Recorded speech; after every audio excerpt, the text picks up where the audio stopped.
حضرت عمر فاروق نے صحابہ کرام کو لیا بارش کے لیے، بڑی دعائیں کی. بارش جب نہیں ہوئی تو انہوں نے فیصلہ بتایا اپنا.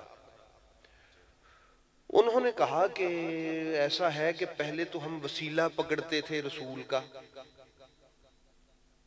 یہ بخاری مسلم میں حدیث ہے. وسیلہ پکڑتے تھے رسول کا صلی اللہ علیہ وآلہ وسلم. اب رسول پاک سرکار تشریف لے گئے ہیں، اب آؤ ان کے چچا کا وسیلہ پکڑے، حضرت عباس کا. اور وہ آئے، آگے انہوں نے حضرت عباس سے کہا کہ ہم بارش کے لیے آئے ہیں. تو حضرت عمر فاروق نے کہا کہ بھی ہم تو یا اللہ تیرے رسول کے چچا کو وسیلہ کے طور پہ پیش کرتے ہیں.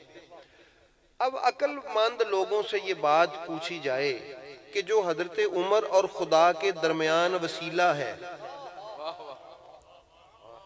نبی پاک کے چاچا جی اہل بیت ہے نا، وہ جو حضرت عمر اور خدا کے درمیان وسیلہ ہے، حضرت عمر سے کوئی عقل والا پوچھے انہوں نے تسی اپنے تو چھوٹا سمجھ کے وسیلہ بنایا ہے کہ اچا سمجھ کے وسیلہ بنایا؟ بھائی شفیق کس نیت سے وسیلہ بنایا؟ کس عقیدے سے وسیلہ بنایا؟ کس عقیدے سے آپ نے اللہ اور اپنے درمیان ان کو رکھا ہے؟ تو ملا تو کہتا نہیں جی وہ خود بڑے تھے، یہ اکھے چھوٹے تھے. بھی ان سے تو پوچھ، جو اللہ اور صحابی کے درمیان وسیلہ ہو وہ صحابی کے نظر میں بہت بلند ہوتا ہے، اس لیے وہ اللہ کی بارگاہ میں اس کو وسیلہ بناتا ہے.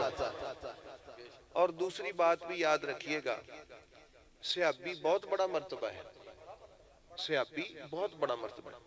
صحابی سے آگے کیا مرتبہ ہو سکتا ہے بھائی؟ مگر یاد رکھیے گا، جس صحابی پر پاک بی بی راضی ہو جائیں اور میرے رسول ہو جائیں خوش، اس کا درجہ میرے رسول پھر یوں بڑھاتے ہیں کہ اعلان کرتے ہیں سب میں، حکمی اور اعزازی طور پہ، حقیقی طور پہ نہیں، کہ تو تھا تو میرا صحابی، ہے بھی میرا صحابی، لیکن چونکہ تم پر ہم راضی ہو گئے ہیں، اے سلمان السلمان منا اہل البیت،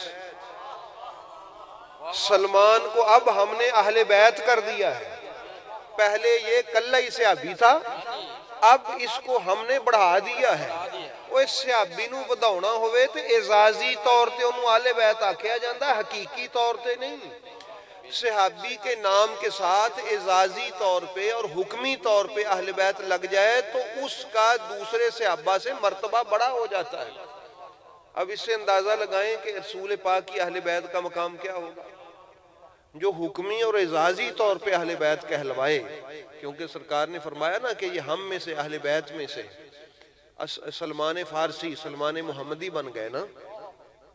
تو احباب گرامی وہ حضرت علی علیہ السلام فرمایا کرتے تھے کہ یہ جو ہمارا سلمان ہے نا، یہ اولین و آخرین کا علم جانتا ہے. یہ بھی روایت موجود ہے ہماری اہل سنت کی کتب میں، اولین و آخرین کا علم جانتا ہے. اولین و آخرین کا علم جانتا ہے. یہ سلمان علی کے جوتے اٹھانے والے بندے کا نام ہے. حضرت سلمان سیدہ زہرا پاک کی دہلیز پر بیٹھنے والے بندے کا نام ہے. ٹھیک ہے، بات سمجھ آئی؟ جو ان کی دہلیز پہ بیٹھے وہ علم اولین و آخرین کا علم جانے. تو جن کی دہلیز والوں کا یہ عالم ہے، اس گھر والوں کا مقام کیا ہوگا؟ لوگ سمجھے علامہ صاحب شاہ صاحب کے بلا، جن کی دہلیز پہ بیٹھنے والے، جن کے جوتے اٹھانے والے، جن کے خادم کہلوانے والے، جن کے نوکر کہلوانے والے اولین و آخرین کو جانے، اولین و آخرین کا علم جانے، تو اس گھر والوں کا مقام کیا ہوگا؟ یہ تو داتا صاحب کو پتا تھا. اس لیے انہوں نے جب کہا نا کہ حضرت حسن بصری نے خط لکھا مولا حسن مجتبیٰ کو، حالانکہ حسن بصری خود مولا علی کے شاگرد ہیں، ٹھیک ہے، لیکن انہوں نے جب سیکھنا تھا تو رسول پاک سرکار مولا علی کے بعد انہوں نے مولا حسن سے سیکھنا تھا. تو خط لکھتے ہیں، یہ داتا صاحب نے لکھی ہوئی ہے یہ بات کہ اے آقا حسن، چونکہ آپ کا علم خدا کا علم ہے، آپ علم خدا کے مظہر ہیں، آپ کا علم خدا کے علم سے ہے، اس لیے آپ سے نہیں پوچھیں گے تو کس سے پوچھیں گے. یہ تھا ان لوگوں کا عقیدہ جن کو میرے علی پاک نے پڑھایا تھا. جو علی علیہ السلام کے بیٹے کو یہ کہیں، یہ کشف المحجوب میں یہ لکھا پڑا ہے، ٹھیک ہے، کہ اے حسن مجتبیٰ آپ کا علم خدا کے علم سے ہے، آپ اس علم کے مظہر ہیں. تو ان کے بابا کا مقام کیا اور ان کی پاک والدہ ماجدہ کا مقام کیا ہوگا. میں نے دوستوں کو بتایا تھا کہ حج پہ جاتے ہوئے بی بی پاک فضا سلام اللہ تعالی علیہ کہ یار کیا شان ہے ان کی کنیز بھی سلام اللہ تعالی علیہ. ہاں جی کیا شان ہے یار، ان کی کنیز بھی سلام اللہ تعالی علیہ. اللہ اکبر، ان پر سلام ہے اللہ تعالیٰ. وہ راستہ بھول گئیں بی بی فضا، قافلے سے جدا ہو گئی، الگ ہو گئی، اکیلی بوڑھی تھی.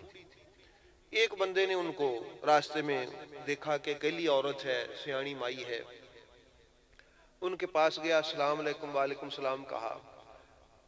تو اس نے کوئی سوال کیا کہ آپ یہاں کوئی راستہ بھول گئے. آپ نے قرآن کریم کی آیت پڑھ کے اس کا جواب دیا کہ ہاں راستہ بھول گئے. اس نے کہا جی سواری دوں؟ آپ نے قرآن کی آیت پڑھ کے کہا، اس کا مطلب تھا سواری دو. اس نے بغیر پالان کے سواری پہ بٹھا دیا. تو آپ نے قرآن کی آیت پڑھ کے کہا کہ بوڑھی ہوں اس طرح نہیں بیٹھ سکتی. بی بی فضا کی بات کر رہا ہوں، ٹھیک ہے نا. تو انہوں نے کہا سواری کو تیز چلاؤں میں؟ قرآن کی آیت پڑھی جس کا مطلب تھا تیز نہ چلاؤ، میں ضعیف ہوں.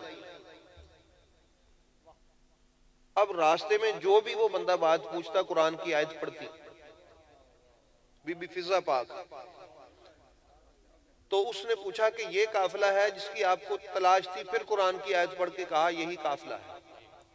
اس نے کہا اس میں کوئی آپ کا ہے کوئی جاننے والا؟ قرآن کی آیت پڑھی جس کا مطلب تھا میرے بیٹے ہیں. اس نے کہا بیٹوں کے کوئی نام ہیں؟ قرآن کی آیت پڑھی جس میں بیٹوں کے نام بھی تھے.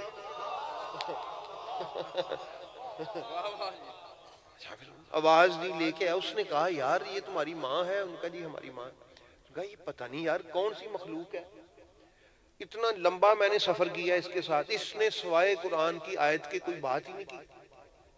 انہوں نے کہا تو نے تو تھوڑا سا سفر کیا ہے، ہمیں 20 برس ہو گئے یہ دیکھتے ہوئے. 20 برس.